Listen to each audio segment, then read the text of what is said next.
welcome to Sort of the Story. I'm Janey. And I'm Max. And this is the podcast that you know and you love because you've listened to 90 of them so far. 90? 90! We're going to tell each other some fairy tales or folk tales or mythology. I don't know the story you're telling. It could be any of those things. And you have the pleasure of being here. Welcome. Wow. Wow. You know really? This is our gift to you. We're so proud of you for listening to anywhere between 1 and 90 episodes of this podcast. Perhaps even more than that because we had 11 off-topic episodes. Not to mention the bonus episodes, which are available on our Patreon at the $7 tier. Have you guys been listening to the bonus episodes? We had some... Okay, actually, now that you've brought it up, Max, take it away. How do they listen to the bonus episodes? I already said you can go on the Patreon at the $7 tier. You get... fresh minted good bonus episode. Hey Max, you did that so good. You get a whole extra bonus episode every month. A shiny and chrome little bonus episode. And now we have 5. Yeah, a bonus episode that you can really witness. There are 5 of them on the Patreon. There are about to be 5. 6. Nope. I counted the July one. Oh. This is coming out. Well, in a month, there will be 6. You get access to the bonus episodes, as well as the backlog of bonus episodes. You also get access to our Discord, where you can hang out with us. Discord is kind of just a forum where we can hang out with you and talk about stuff. It's very fun there. Do you want to tell them the exciting thing we did with Discord on Friday? Oh, yeah. One of our lovely Discord members, whose name was formerly Another Bird in the Goose Patrol, and who I affectionately refer to as Goose. And they changed their name to Frog Rock, and now that's how I'll know them forever. I hope we never learn their goddamn name. But they said that they were watching Howl's Moving Castle, and Janey... foolishly said, "Oh, I've never seen that." And then I got fucking dragged to hell.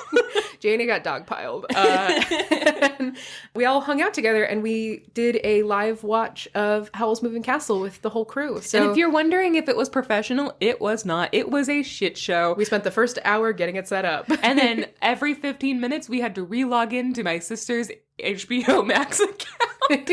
Next time will be better. But when you join the Discord, that's the sort of wacky, off-the-cuffs events that you can look forward to. Sometimes, not all the time. And if you're like, well, $7 seems like a lot for that. That's a little First of all, steep. you're wrong.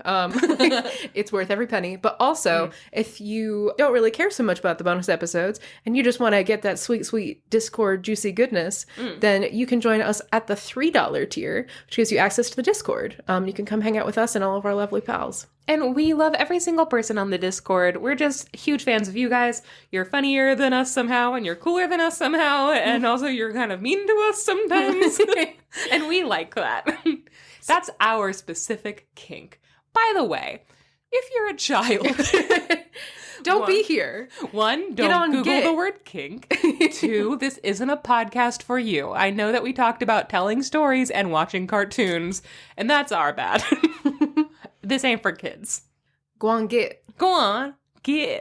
Anyway, that's how you get onto the Discord and you listen to the bonus episodes. We had a pretty epic little bonus episode. So the July bonus episode, Max tells all about the Swan Princess. And Swan Lake. That's it. Max tells the story of Swan Lake and the many different endings of Swan Lake, and she goes through every dance move and every little ballerino squat in the whole dance. So that's very exciting. Yeah, most of the episode is just silence and me grunting and then, like, footfalls. and then Janey going, oh. Every once in a while you hear my polite little golf clap. Wow. Yeah. So you have that to look forward to. And I told a scary story from the book that I'm going to tell you a story from today. Yes, and that story was incredible, and I'm so excited for you to tell the story today. Okay. Well, do you want to just jump into it then? Yeah. By the way, this is an 11 p.m. beginning episode, so good luck to your ears. Tell me a story, Max. Yeah. Okay, Janey. Okay, Max. Last week I did a colossal and epic tale, so I'm doing a little baby story this week. Your story last week was an hour and a half long by itself. Yeah. I'm still editing that episode. No regrets. So today I have a sweet, tasty little a little hors d'oeuvre of a story for you. Oh, carrot fingers. Yeah, a small plates story. Crudité. You really... This is like the third time that it's come up that you confuse hors d'oeuvres and crudité. It's crudité. People are... Crudité are hors d'oeuvres, but not all hors d'oeuvres are crudité. Okay, but I named one. By the way, guys, crudité, just carrots. It can also be celery. Yeah, don't get that as an hors d'oeuvre. Your Sometimes it's guests cherry will tomatoes. mug you. They'll steal I your like wallet celery. and dump you in a lake. I like don't. celery. It's like I'm speed running flossing. So the story that I have for you today, Janey, today we went to a bookstore and I got a book. I got like 7 books and it was great. One of the books that I got is a copy of The Brown Fairy book by Andrew Lang. Woo!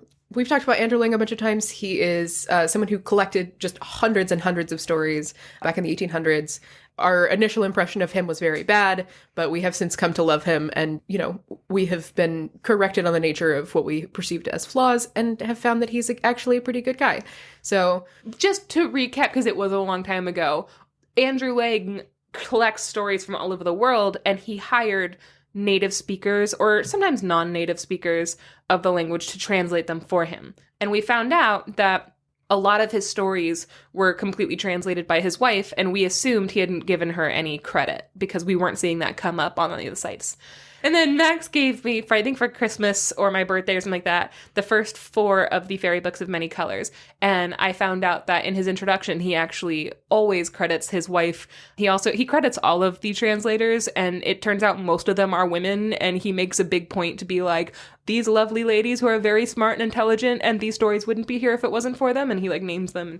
He also does a cute thing where he calls his wife Mrs. Lang, and that sometimes out of context can sound kind of like a little bit condescending, but when he does it, my heart flutters because he just likes his wife so much. Anyway, so that was our thing with Andrew Lang. Turns out, big sweetheart. I love him. Mm-hmm. I would like to meet him in hell. So, Christ, the exoneration of Andrew Lang. Yeah. By the coward Janey Rabideau. So this story is from the Brown Fairy book. It was originally recorded by Verlag von Wilhelm Friedrich. You can say that again. I can't. In 1885 in Japanese Märchen und Sagen, which is Japanese stories and tales. Cool. This story is depicted as a Japanese story told by a German storyteller, then translated from German to English by Andrew Lang and his team of translators. I'm not sure if this is actually a Japanese story. I couldn't find any resources on it except for this, so just doesn't really matter. It's a funny story in its own right. I'm just not sure that it's necessarily comes from where it says it comes from. Okay. But this story is The Husband of the Rat's Daughter. Husband of the... Okay, so the rat's son-in-law. Yeah. Got it. Who is also the rat's husband. She's also a rat. Okay. Go. So just the rat's husband. Wow. Never mind. Tell me the story. I'm about to get offended for no reason. Okay. Like, justice for girl rat. So there is this family of rats. A mother rat, a father rat, papa rat. Mm-hmm. Papa rat. And a daughter rat. Papa corn. The delight in your face. So there is a mother rat, a father rat, and a daughter rat. And they are fairly well respected within rat society. They come from a long line of very fancy rats. And everyone thinks that they're very cool. They have a thimble that great-great-grandpapa rat used to wear on his head, and that has been passed down through all the male rats in that lineage. And they all wear the same fancy little thimble hat. And the fanciest rat in the sewer. Yeah. Good. That's canon now. That's canon. So they have this beautiful daughter, and she is the most beautiful of all the rats. Every rat covets her. She is... I'm just going to read this description to you because I think it is so good. There was not another young lady in the whole town who was as clever as she was in gnawing through the hardest wood, or who could drop from such a height onto a bed, or run away so fast if anyone was heard coming. Great attention, too, was paid to her personal appearance, and her skin, or like fur, shone like satin, while her teeth were as white as pearls and beautifully pointed. Oh, hot lady. I love the description of beauty standards for rats.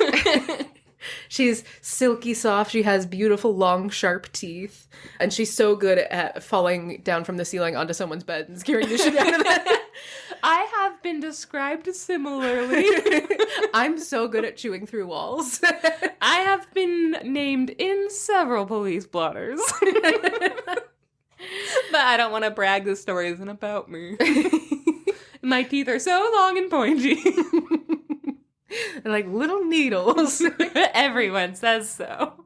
So this daughter rat is not only like from the highest class of rats and an ancient and noble line of rats, yeah, but she is also impossibly beautiful to rats. And to me. And to me. Yeah, we also like her. We also like her. And she has, you know, her fair share of people who come to court her and everything. And by people, I mean rats, who come to court her. Mm-hmm. And her father is, you know, doesn't like most of the rats that come to visit. But, like, there's one who he's like, I could be okay with him. And, like, his daughter clearly likes him. And this rat is well-born. And he also pays a lot of attention to his, like, personal appearance. And his dad's favorite thing about this, like, suitor to his daughter is that he has a very long whisker mustache that is so long that it touches the ground. And I love it. Yeah. So he wants his daughter to marry, like, this, like, nice rat boy or a different nice rat boy. But he, you know, he is absolutely fine with that. Okay. Her mother, on the other hand, thinks that her daughter is too good to marry a rat, in spite of the fact that they're all rats. What's the alternative, Mom? It says her mother was one of those people who always despises their own family and surroundings and takes pleasure in thinking that they themselves are made of finer material than the rest of the world. So she's like, I know that we're rats, but, like, my daughter's too good for rats. Yeah. We're different. My we daughter's deserve better. Gonna marry a human man. Yep. Oh, no. So this mother rat keeps being like, I mean, I guess that boy is nice enough, but I just really think you should aim higher than rats. And I was like, Mom, we're rats. She's like, I'm just saying. It's a compliment. You can do better. Oh, Mom. And the mother rat goes off on this to literally anyone who will listen. She's colossally annoying about it, and no one wants to hear about it anymore. Like, anytime someone's like, oh, your daughter's so beautiful, she's like, yeah, too beautiful to marry a rat. And they're like, we're all rats. Okay, well, I'm a rat, and I think I'm fine. Actually. So the mother is super annoying about this. She's like, well, I guess it's fine, but it really would be better if you were someone, you know, better. Not who's like some kind of nasty rat. And one day she goes off on a tear and just is like, you know what I've always said. You know what my personal motto is? And I think that you could learn something from this. My personal motto is to reach for the stars. You know, like, you never know what you deserve until you learn to love yourself and really appreciate your qualities. And I think that you would be selling yourself short if you were to marry someone who was beneath you. You should marry someone way above you because you deserve it. And the father rat is, at this point, I'm picturing him holding a newspaper and, like, just trying really hard not to pay attention. He's like, he kind of mumbles to himself. He's like, well, why don't you have her marry the sun then? Since apparently he's the only person, he's the most powerful thing that there is. Yeah. And the mom is like, well, you know, I had the same thought. Huh? And since you agree, let's go tomorrow. Go where? To the sun. Also, just a side note, I am imagining this as you're talking. I'm imagining how the rat mom would decorate her home. And I'm imagining pictures on the walls, but instead of pictures, they're stamps that have been stuck to her walls. Oh. And they all say, like, live, laugh, love, and life's a beach. And it's just, like, a bunch of, like, those, like, weird word art signs that you see in Home Goods. Oh my God, you're so right. And it's like, sometimes you just have to reach for the stars. Or you have to, like, put yourself in a cannon to land among the stars. What's that saying? You have to shoot for the moon. Even if you miss, you'll land among the stars. same thing as I Shoot yourself from a cannon into the stars. If you shoot yourself in a cannon, you'll land among the stars. It's 1 o'clock somewhere. Anyway, that's her house. That is her house. So the mother rat says, yeah, I agree. We should go see if the son wants to marry our daughter. We'll leave first thing in the morning. Okay, love you, husband. Bye. Kisses. So they decide to go and visit the son. They go to the son's palace, and it takes them a long time. They wake up first thing in the morning. They get all spruced up in their fancy rat clothes. They all take a bath separately. Not together? Not together. Okay, but that's part of rat culture.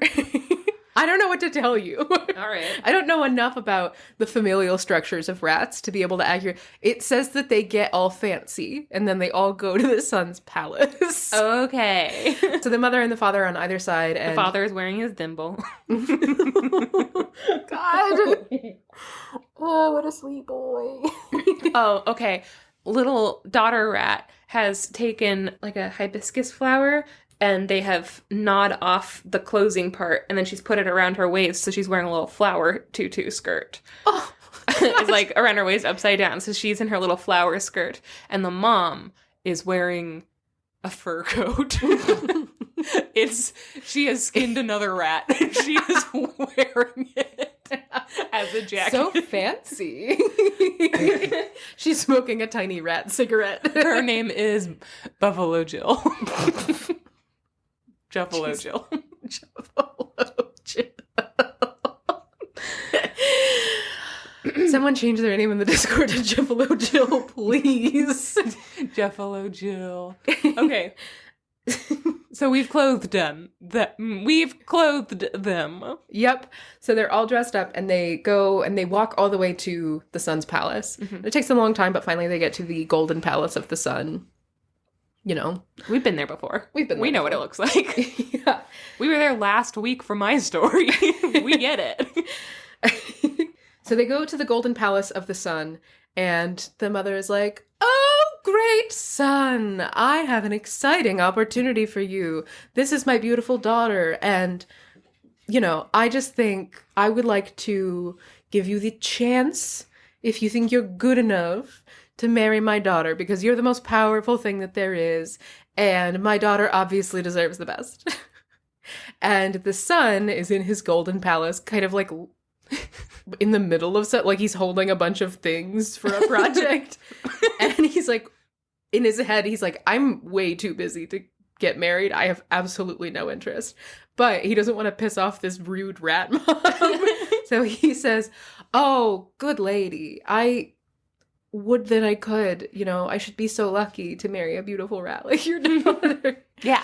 But I wouldn't want you to suffer for what you don't know. And the truth is, I'm not the most powerful thing that there is.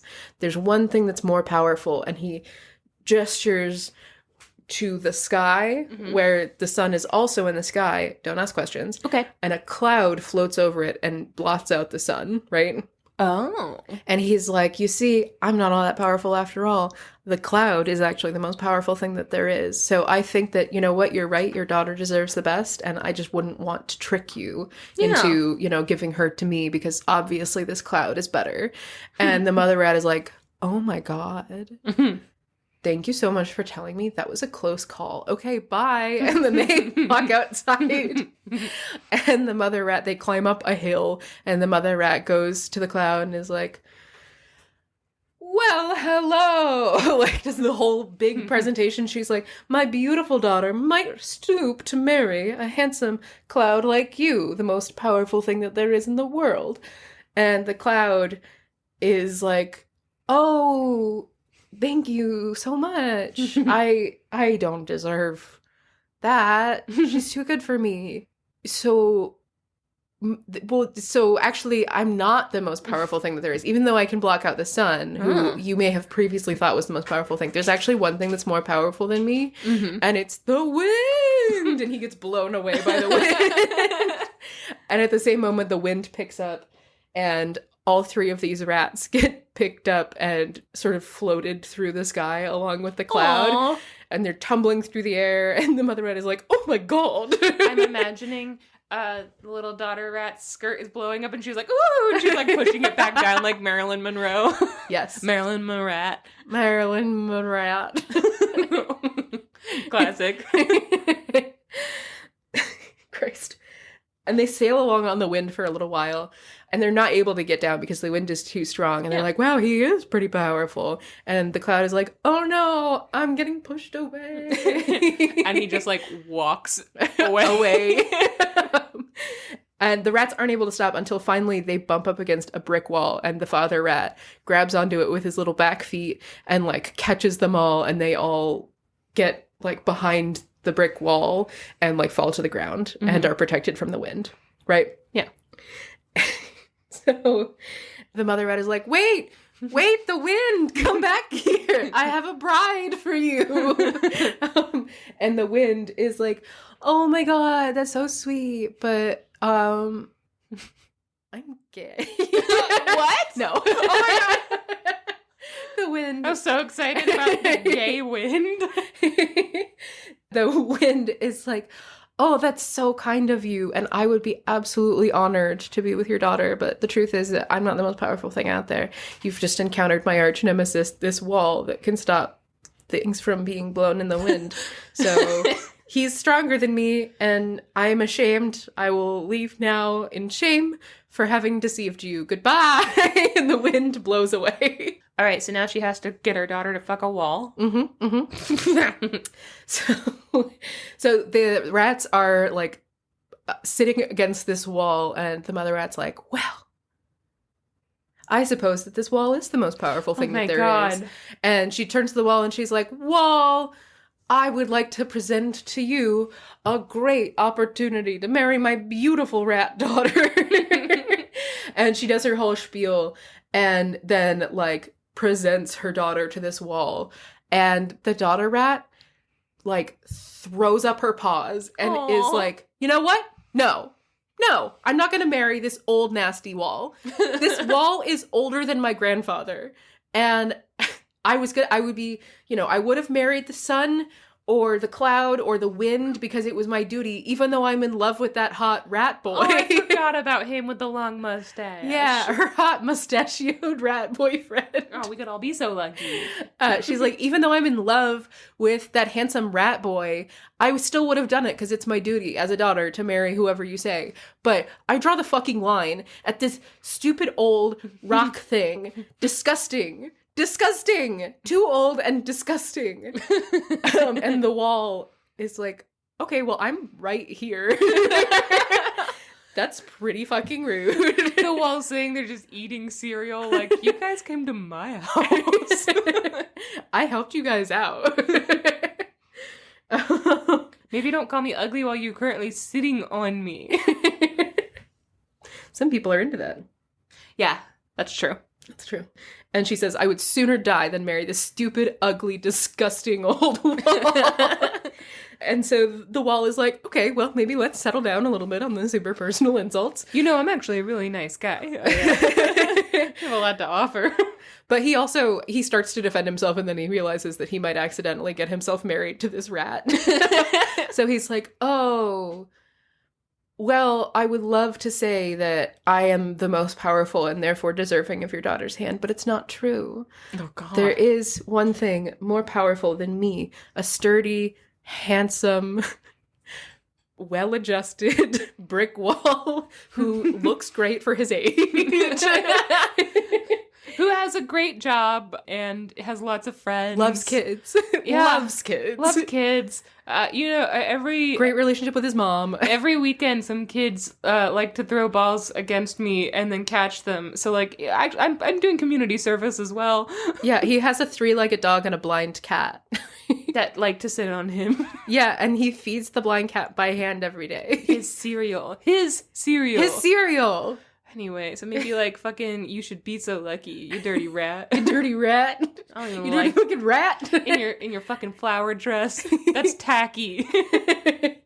Floral are not this season. So the wall is like, I simply couldn't accept because I'm not the most powerful thing that there is. There's one thing more powerful. And the rat's mom leans in and she's like, well, where is he? And the wall says, well, the only thing that's more powerful than me is, well, a rat. Oh, because he heard her say, I'm in love with that boy rat. Yes. And he says, the only thing more powerful than me is a rat who passes through me and can reduce me to powder simply with his teeth. If, therefore, you want a son-in-law who is greater than the whole world, seek him among the rats. Aww. And the father rat, like, throws up his paws and is like, I've literally been saying this the whole time. Jeremy is a good guy. And the mother rat is like, oh, well, I suppose that's true. And I suppose that you're right. And I was right. And she should marry the best thing that there is, which obviously is a rat. So let's go home. Let's not waste our time with this stupid wall. Let's go marry you to a beautiful rat. Maybe Jeremy. And the rat daughter is like, wow, Mom, great idea. Wow, this mom sucks. So they go back to their little rat house. 3 days later, the rats are married. What? And they live happily ever after. The end. That story is just a circle of jerks. Oh, buddy. I was struck in this story by how everyone is really, like, nice and cool about this. Like, none of them are like, I wouldn't marry a fucking rat. Hell no. We won't marry a rat. Yeah, no, I mean, they could just say, no, thank you, I'm taken. Yeah, but also, it's nice. it is nice. Well, no, like, they set them on a wild goose chase, but...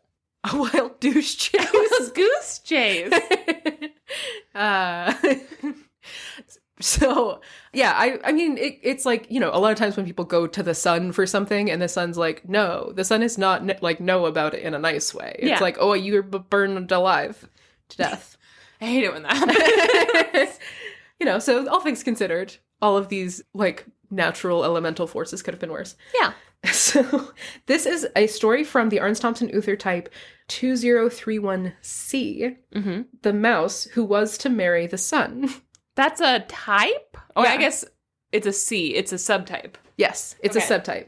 And it's an example of a chain tale or a cumulative tale, which is a story where the dialogue repeats. And a lot of times it's used as kind of like a test of the storyteller's tongue, where they have to say the same thing over and over with like increasing pressure and like, you know, it gets more complicated as the story goes on. So that's cool that there's a name for this. A chain tale. We've listened to so many of these. Yeah, so like if you give a mouse a cookie is a chain tale. Yeah. And the very hungry caterpillar. Yeah, exactly, is a chain tale. I didn't realize that there was a name for these either, and I think that's pretty cool. I love that. Also, I found a couple of names of other stories from this tale type, which I'm going to read to you because I would like to pitch all of these to you as delightful children's books. Okay. The Transformed Mouse Seeks a Bridegroom, which is from India. Okay. The Rats and Their Daughter, which is from Japan. That's this story. A Bridegroom for Miss Mole, which is from Korea. The Most Powerful Husband in the World, which is from French North Africa. The Vole Who Sought a Wife, from France. The Mouse Metamorphosed into a Beautiful Maid, also French. And The Story of the Rat and Her Journey to God, which is from Romania.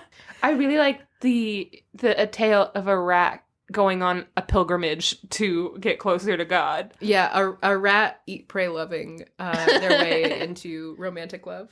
Na, pray, rat. That is cool. Chain tale is such a good way to describe it. I liked that a lot. I liked it a lot too. I mostly wanted to tell that story because I just literally wanted to talk about this hot rat. Yeah, I want to draw. Really fun. I want to draw this hot rat. Max and I, and for her a long boyfriend time, Jeremy, and her boyfriend Jeremy with the long mustache. For a long time, Max and I have wanted to get little rat tattoos for no reason other than we saw a picture of cute rat tattoos one time and thought we could do that. Yeah, that could be us. We're gonna get cute little tattoos of rats wearing crowns and they're little rat kings. Little rat kings. Guys, you don't need to say it. We know what real rat kings are, and we've decided that no, it's not. So. No, it's not. He's just a fancy little boy. Yeah, thanks. And it's his birthday. And it's his birthday. Okay. Well, Max, great job. Thank you. That was a shorty little tale. And Ooh. I have a slightly longer one for you, and I'm really fucking excited to talk about it. I'm excited also. I'm so excited. Max, you don't understand. I don't yet. This is a tale for you. Okay. Is it a rat tail? Ooh. Ooh. Okay, let's take a very, very brief break, and then we'll be right back.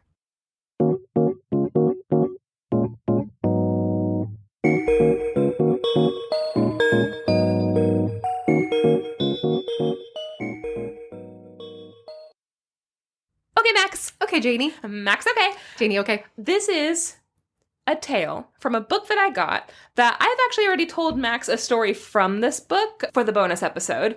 But just to catch you guys up, this is The Dark 30, Southern Tales of the Supernatural by Patricia C. McKissack. And this is a book of African-American folk tales that she grew up with. Like, her grandmother used to tell her these tales. They're all like horror stories. They're all deeply entrenched in different parts of United States history, from like the slave trade on up through the civil rights era, like World War II and the Vietnam War, and up until kind of modern-ish day. So there's a lot, like, it spans a huge amount of history, and a lot of these events are mentioned in the stories, interwoven with like cryptids and ghost stories and spooky things. Mm-hmm. It's a badass book. The Dark 30, which I told you during the bonus episode, The Dark 30 is the 30 minutes before the sun goes down. So whatever time the sun is going down that day, kids know, like, oh, we have like 30 minutes, like when it hits that dark 30 hour, they have to run home, otherwise the monsters can get them. So they're like, it's dark 30, gotta go. And it's also a really good time to start telling spooky tales. Ooh. So yeah, this is a fantastic book. This is my new favorite book that I have on my bookshelf. Every story I read from it genuinely has me on the edge of my seat. Actually very spooky, very scary, like thrillers mixed in with childlike folklore. Like, I unironically, there's no touch of irony when I read these stories, how much I genuinely enjoy myself. I can't recommend this enough. Go buy this book, please. It was illustrated in scratchboard illustrations by Brian Pinkney. So they're also very spooky, dark, wispy illustrations. Yeah, they're gorgeous. Yeah. So I'm not going to give you any other preamble to this. I do want to start. Every one of her stories starts out with a prologue explaining where the world is at the time the story is being told. Okay, so this is this one. The year is 1968 when we begin. The U.S. is in the midst of the Vietnam War, which is a fucking blight in our history. This is a quote. Although blacks and whites were dying together in Vietnam, a distant country in Southeast Asia, at home, the races were divided over basic human rights. At this point, Martin Luther King Jr. was assassinated in Memphis, Tennessee, which prompted days of rioting right after that happened. And just 2 months after that, Robert F. Kennedy, who is JFK's brother, was assassinated after winning the California Democratic primary. Because his platform was, we shouldn't be in this war. We need to not be in this war anymore. And then he was assassinated after saying that before he could, start his actual official run. JFK was already assassinated at this point. He was assassinated in 1963. So just one blow after another. This is a really tumultuous time in history. And this is a quote still in the prologue. Quote, when the day-to-day grind got to be a bit too much for some, a few people chose to drop out. At that time, there was a saying, stop the world, I want to get off. Oof. But since the world could not be stopped, many people just walked away. This is the story. Bum, bum. Law and order. That seems really modern. Stop the world, I want to get off. Like, that's something we would say today. And this is 1968. I want a, it's wine o'clock somewhere sign that says that. Stop the world, I want to get off. Yeah. So just keep in mind, the story is basically talking about the world can't be stopped, so people just walked away. So we're going to go into one of those tales. Our story begins with Letty. From the time she was 16 years old, Letty had been an activist. She was committed to nonviolent action against racism and discrimination. The story says that in college, she was part of sit-ins, freedom rides, voter registration campaigns, and peace protests. All of these things are still happening today.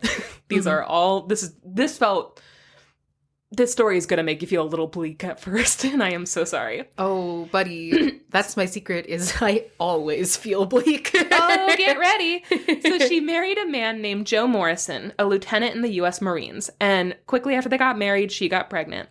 However, 2 months before their son Neely was supposed to be born, Joe was deployed to Vietnam, and 6 months after that, he was killed. So he never got to see his baby boy. A very short time after his funeral, Letty learned that Martin Luther King Jr. had been assassinated. He had preached nonviolence, but Letty, along with so many other people in the United States, was now just in so much pain over everything bad that was happening, like, in the world and in her personal life, and now this happened, and she was just like, I know he was preaching nonviolence, but I sure do want some violence. Like, something's gotta happen, and clearly what we're doing ain't working. On June 7th, 1968, Letty stood outside of the storefront office of the Center for Progress Through Peace, which is where she worked. And she screamed about how unfair it was that everybody who spoke up for equality was unsafe in this country. She's like, you can't be somebody who wants a better world because you'll fucking die. Yep. So she pointed out that Robert Kennedy, who wanted to stop the war, was dead. Martin Luther King had been shot and killed. Malcolm X was dead. And she told them, quote, love, peace, equality, justice, and freedom have died too. So at this point, she just like stood outside of her work and then just started yelling at people going by. Like she was basically on a soapbox, just like, no, we're doing this now. I'm going to scream about everything I'm mad at. And she had a microphone. And so like a crowd started to gather. But as this crowd started to gather and she's just fully just at this point losing her mind, screaming all this stuff, the director of the CPTP, the Center for Progress Through Peace, his name is Jermaine, takes her mic away from her and like pulls her back inside the building and is like, you have to stop. What are you doing? That's not what we do. Jermaine and his wife Sylvia, they were like parents to her. Like after her husband died, they basically adopted Letty and the baby. They were just like, we love you and we'll help you in any way possible. So she wasn't mad at him. Also, this is the Center for Progress Through Peace. Her screaming about how peace isn't working yeah, isn't really the message that they have put across. So he's like, you can't do this. First of all, it's dangerous.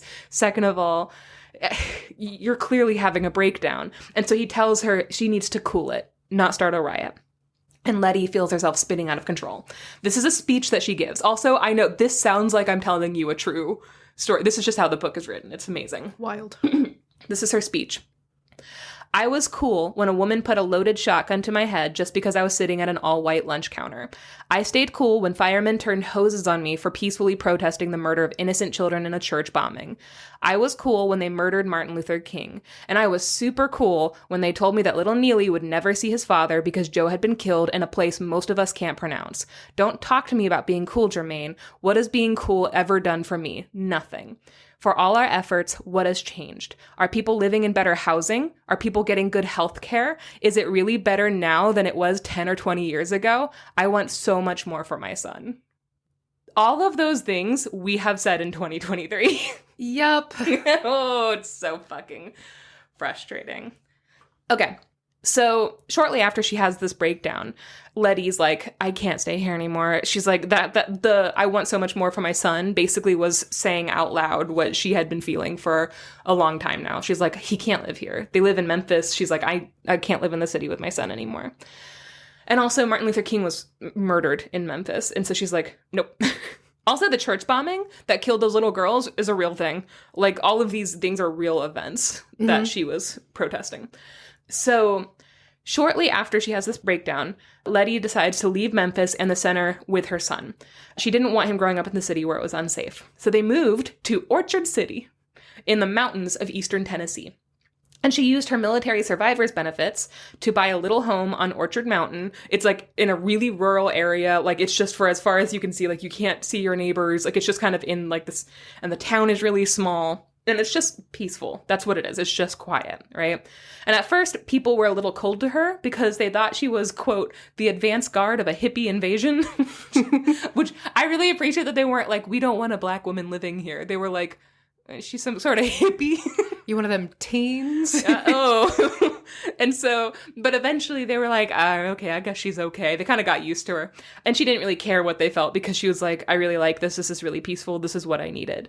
And she loved watching Neely grow up. Her son's name is Neely, Neally. She loved watching Neely grow up. She liked watching him like be able to run outside and just kind of play freely outside when he learned how to walk and stuff. You know, she was like, my son's really thriving. She's like, this was a good decision. We're going to be safe here. She was convinced she had made the right choice until everything changed. One spring morning, Neely disappeared into the woods behind her house. She charged into the sheriff's office breathlessly, all but screaming that her baby was missing. He was 2 years old. No. So she told Sheriff Pete Martin that she had been hanging the wash outside, and her 2-year-old had been beside her. Like, the whole time, he'd just been kind of, like, toddling around beside her. But while she was distracted, he must have wandered into the woods, and she had looked and looked and looked. But he was gone. There was just no trace of this little boy. So the sheriff was like, don't worry. Like, listen, he's not the first little one to wander off into the woods. Most of the time we find them kind of stuck on a ledge somewhere, just terrified. We fish him up. He's like, this actually happens quite a bit. You live in the mountains now, okay? Kids, this happens to kids. So don't worry. We're gonna go out. We'll find him. So he puts together a search party, and they start to comb the mountain up and down. But they don't find anything that day.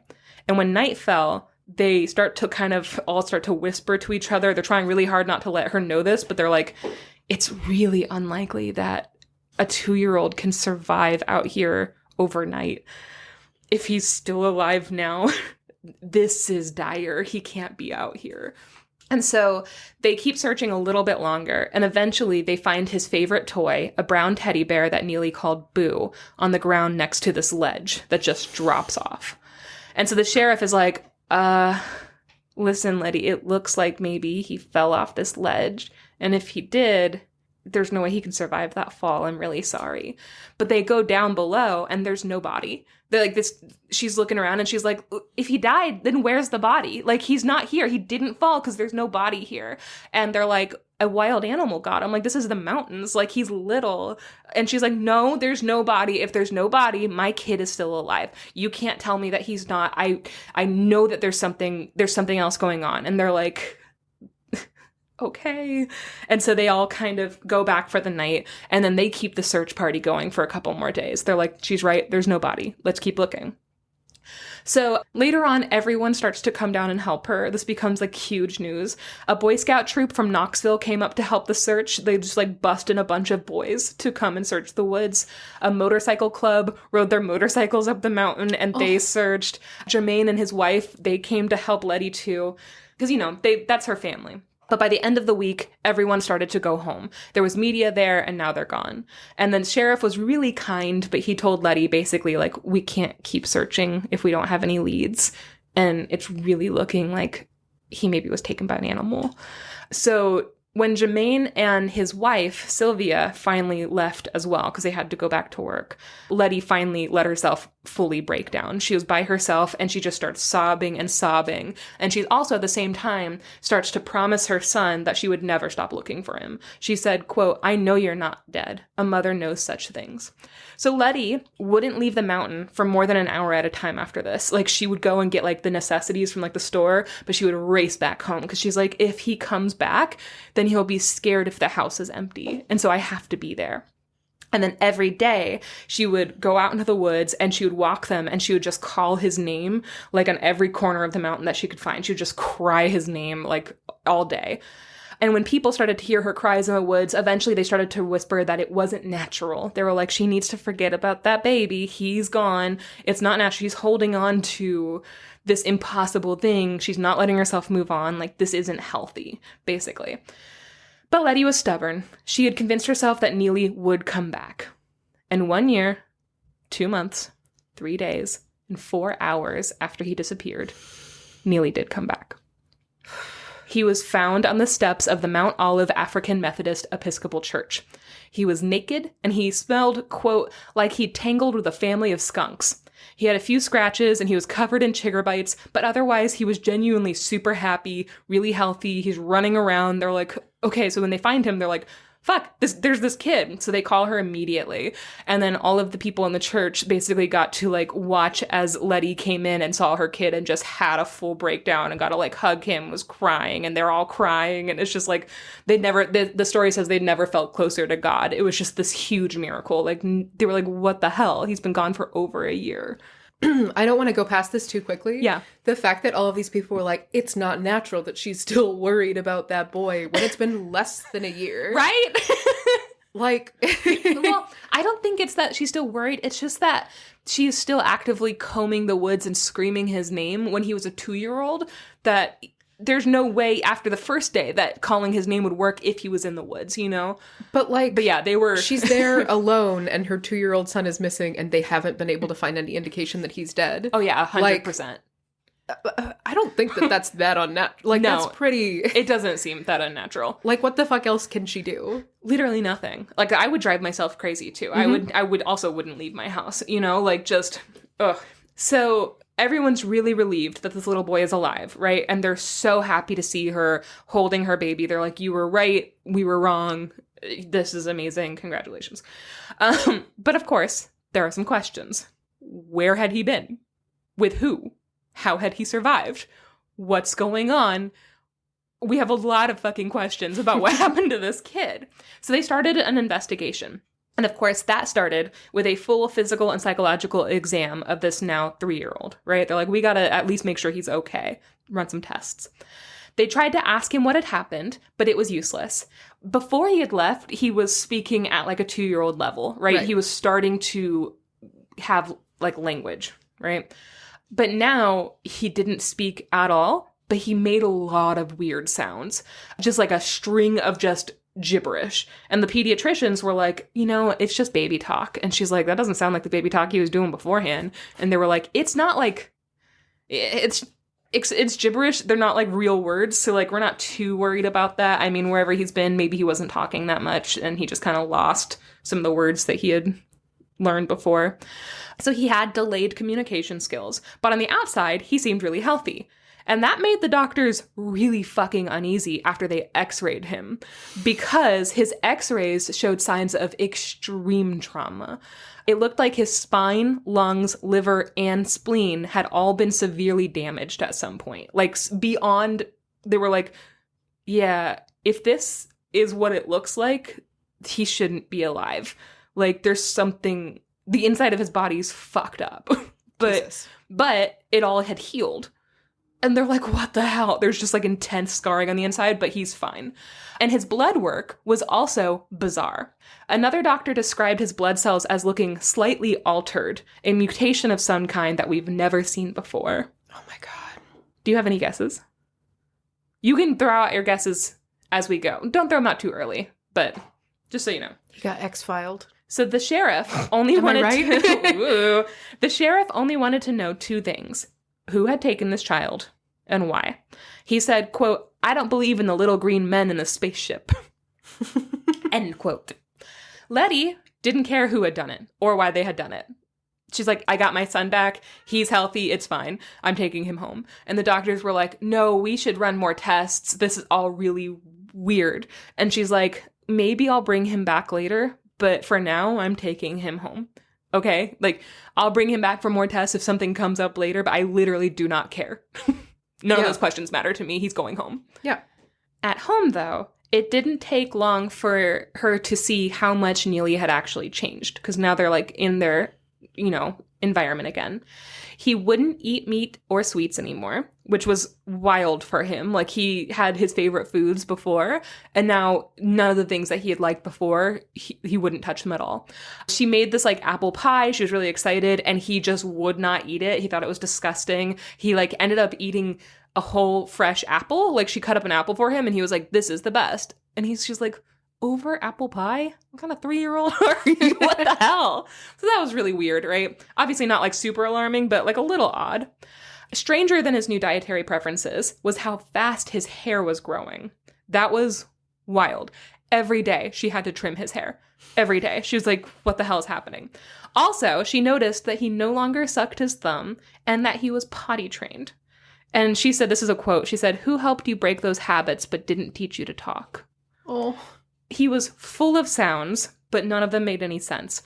And Letty could tell that he was trying to tell her what he meant. He was trying his hardest, and it was making him really frustrated that she wasn't getting it. Like, he was trying really hard to communicate with her, and he just lost it. And it was most frustrating during reading time, because Neely would start off really excited to sit with his mom with a book, and this was something that he used to do. He used to fall asleep with her, like, while she was reading to him. She would, like, go through all these picture books.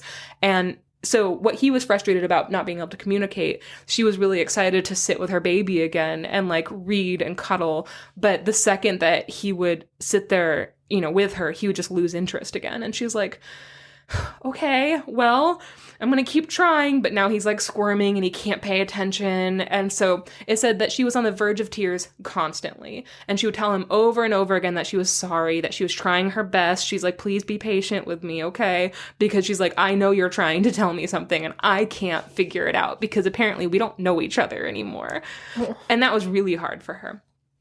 Neely, the night that she did this, where she was just kind of like on the verge of tears, she's holding him, they have this book, Neely responded to her by snuggling up against her and saying, Toy Ben tu, over and over again. That's all he would say, Toy Ben tu, Toy Ben tu.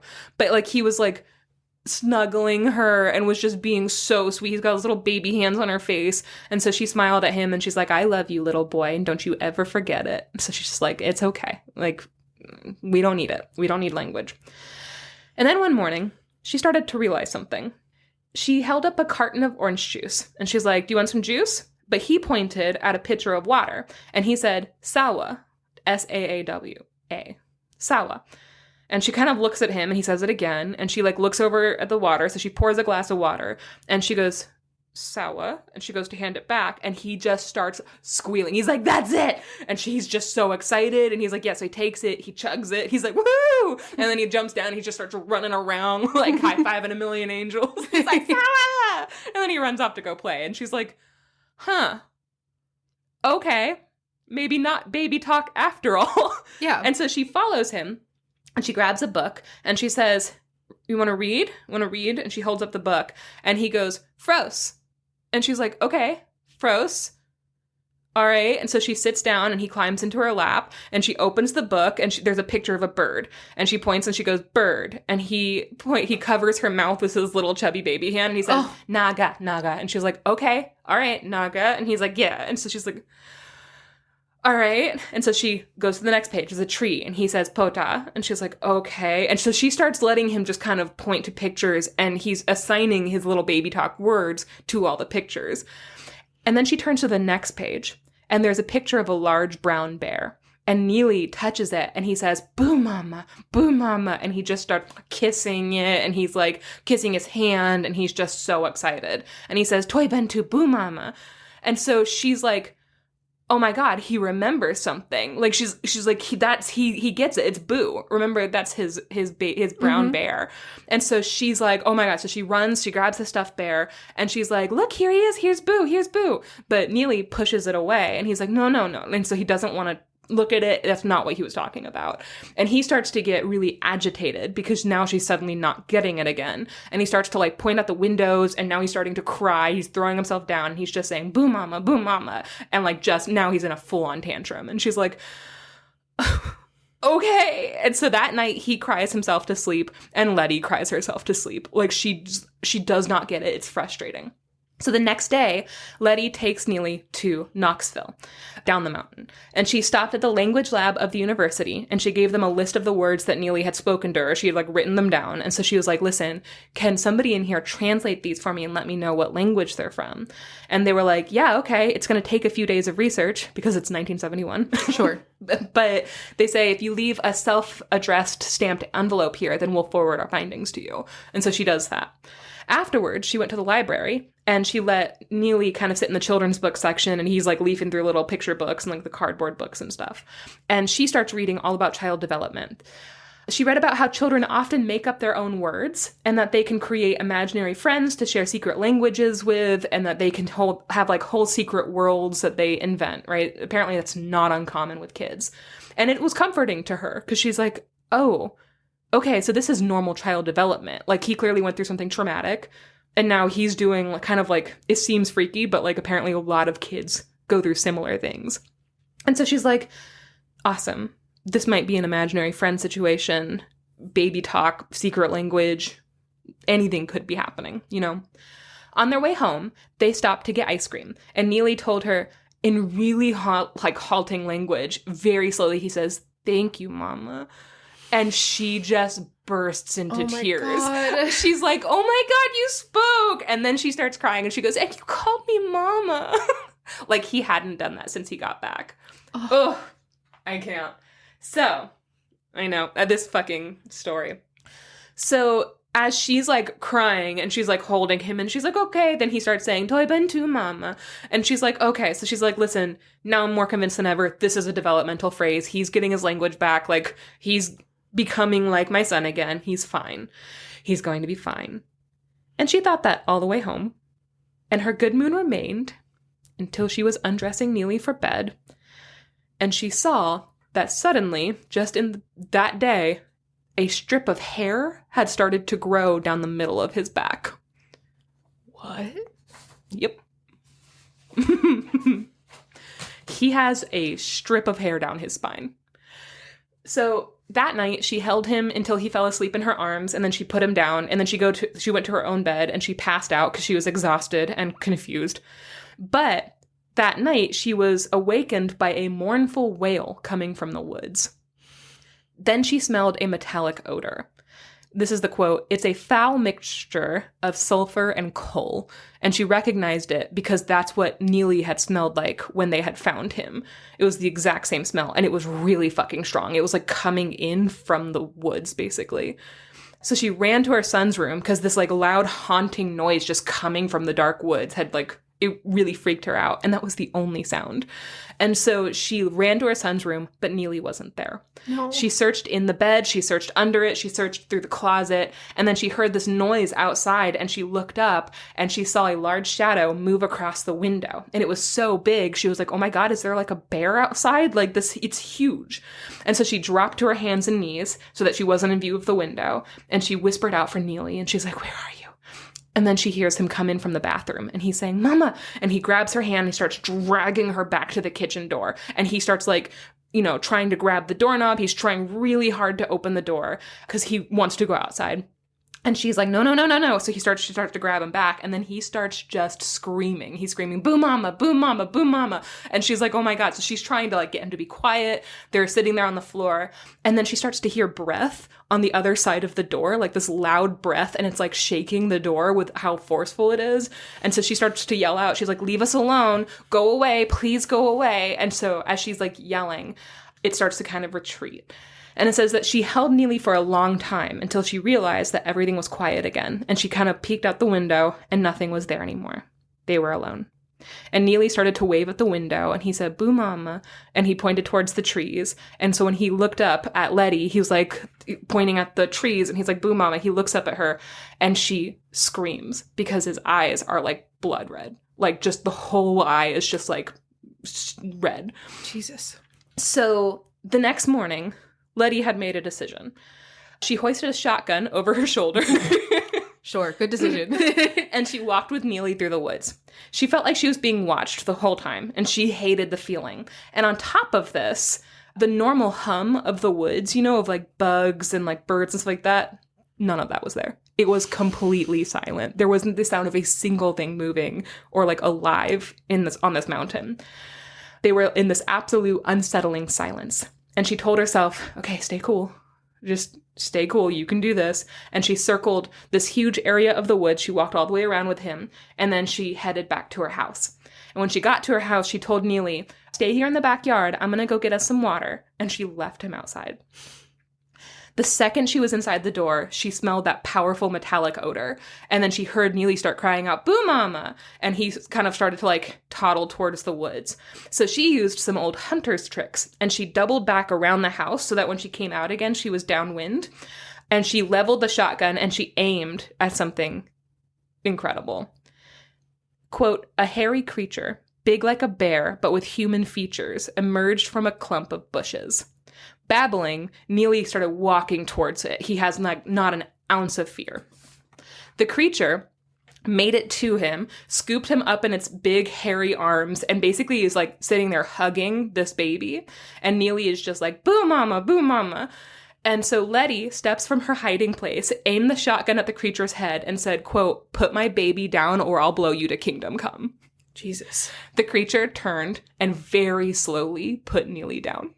And Letty's like, come here, Neely. And so he starts to walk over to her, and he's like looking back at this creature, like making sure that it's still there. He's confused. And Letty says, who are you? And what have you done to my child? But it didn't answer her. It was gazing at the gun, and it had blood red eyes, and it's just like staring at this gun. And Letty is at her wit's end. She told it, if you can understand me, please say something, do something, show me that you don't want to hurt us. And it didn't move. It didn't speak. It was just standing there, still staring at the gun. And she screams, look at my son's eyes. Look at his back. He's changing into what? And then she tells it, like, try to understand. He's all that I have. I don't have anything else. And at this time, the creature sighed and said, I know. It's what? Do you have any? Is it a Bigfoot?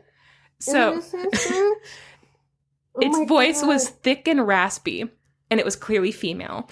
And she said, I brought him back to you. And Letty lowered the gun because she didn't feel like they were in danger at this point, and she's also desperate for an explanation. And the creature explained, you call a Sasquatch Bigfoot. I finally found a Bigfoot story. Oh my God. She said, we are the Jen. We are human, but different. Sun is not good for us. We live deep inside the mountain. There are others like us everywhere. Also, she's speaking in really kind of slow, almost broken English. That does not come across in the dialogue, and I'm not going to do broken English for her, but yeah, she's not speaking perfect English. Boo Mama explained that she had found Neely after he had fallen off of that ledge, and she said that he was mostly dead and that he needed blood or he would die. So she brought him home, and they gave him some of their blood, and they didn't know what would happen, but they're like, we might as well try. And he lived. And Letty, like, looked down at her son. She realizes, like, he's looking up at her. He has these, like, red eyes, and she's, like, fighting back tears. And she's like, okay, is he changing into one of you? And Boo Mama nods. And she says, I shouldn't have brought him back. I wasn't supposed to. But you were crying so much, like, all day. We just heard you crying and crying and crying. And she's like, and I, like, how do I keep your, like, how do I not bring him back? Like, you clearly needed him. So she said, like, it basically broken my heart. I couldn't keep him. And so Letty was like, how long is it going to be before he's not human anymore? And the creature shakes her head. She's like, I don't know. And so at this point, Letty kind of just sits down, and she's like, what's your name? I only know you as Boo Mama. I don't think that's your name. And the creature sits down as well, like on the grass. And she's like, my name is Nos. Nos. And she explains in limited English. And then I put, honestly, she's been speaking fine so far. But again, it's just because the dialogue isn't written in limited English. She says her people had, quote, conquered disease, overcome hatred and greed, and harnessed resources within the earth to prolong life. Nos was 170 years old, but was considered middle-aged. And Letty's like, people are shot in my world for even thinking of things like that. Mm-hmm. She's like, people are killed for that. Like, ugh. So the sun starts to go down, the woods are getting darker and darker, and Nos suddenly sniffs the air and then just stands up. And it's like a really sudden movement, and suddenly Letty feels unsafe. And so she stands up, and she's like, okay, well, we gotta go. And she takes Neely's hand and starts to pull him back, and Nos blocks her way. And she says, if Neely doesn't come with me, he's going to die. I have to take him back.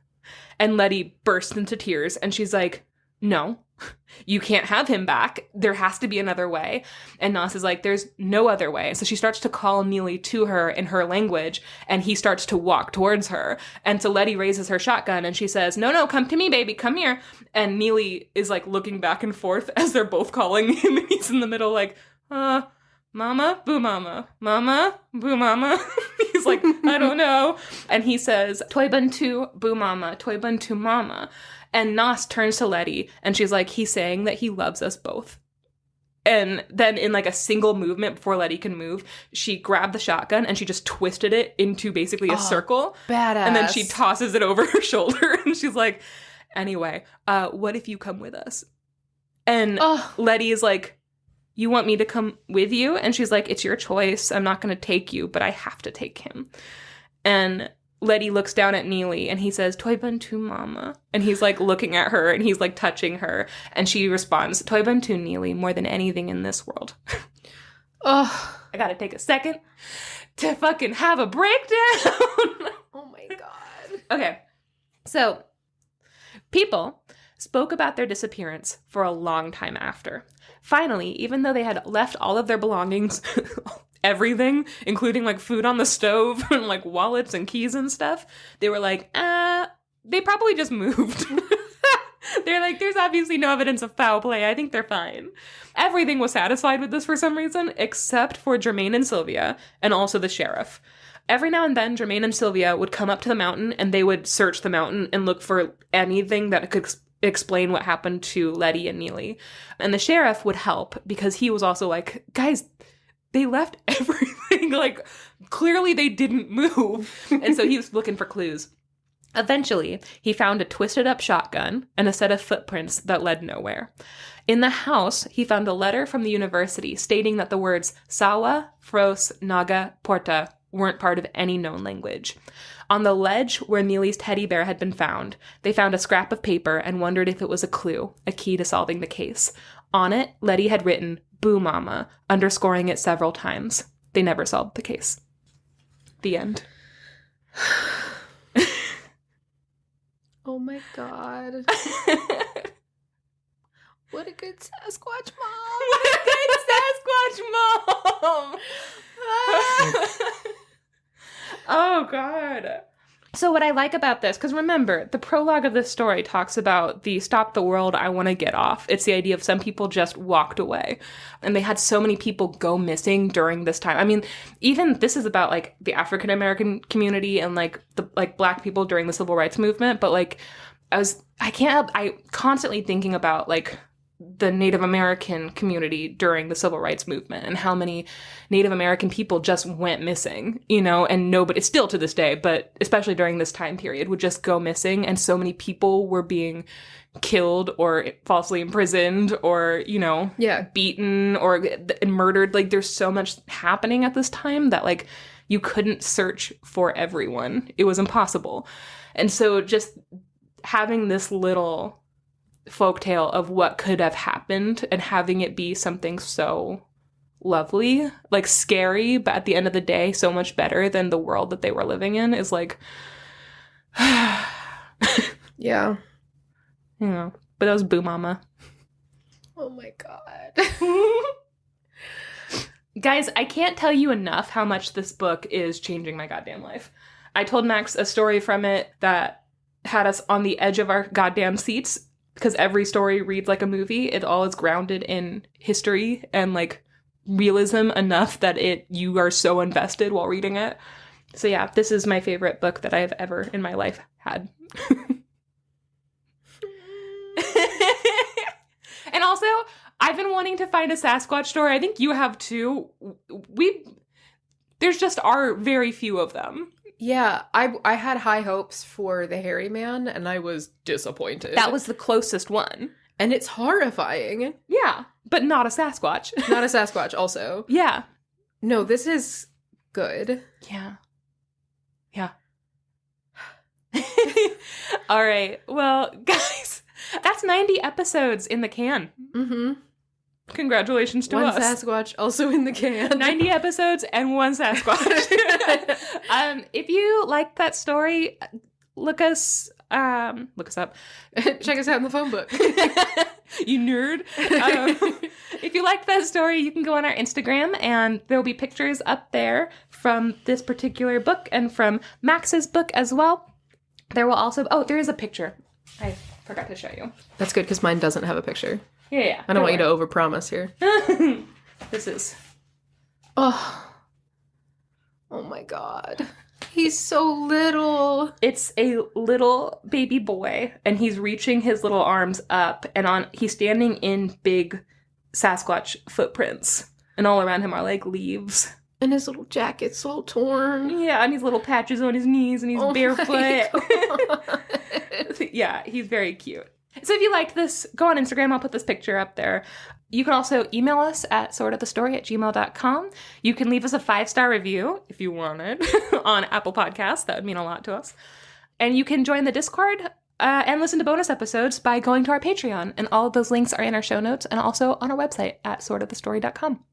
Anything else, Max? No. I'm ruined by Sasquatch Mom. Honestly, same. Sasquatch Mom has ruined me. As soon as we finish recording, I'm going to go cry my eyes out. I know. You literally have tears in your eyes right now. So good. Okay, well, we're going to go cry a bunch. Guys, have a wonderful week. And happy July. Happy July. Bye. Bye. Testing. Testing. Ooh, it's a test. In order to hype ourselves up for recording, we just watched the music video for Mumford & Sons' Hopeless Wanderer. And if you're ever in a bad mood, highly recommend. And you know what? If you're not watching it every day this month, then you aren't really celebrating Pride now, are you? This is coming out in July. It is? Why did I say it like that? Yeah. It is. Mm-hmm. If you didn't watch it every day last month, oh boy, are you homophobic. It's true. What's your favorite part of that video? We can say right now, the best part of that video is when Will Forte and Jason Sudeikis suddenly just start making out. It's always funny. It's always good. It's always just like a little bit too perfect. Mm-hmm. But besides that, obvious standout. I really like Jason Bateman dirty dancing with a banjo. That's really good for me. I like that anyway. Even outside of this video. Yeah, in any context, that's good for me. Yeah. I really like Will Forte aggressively humping that cello. They're all like destroying instruments and it just pans over to Will Forte going to town. Happy Pride.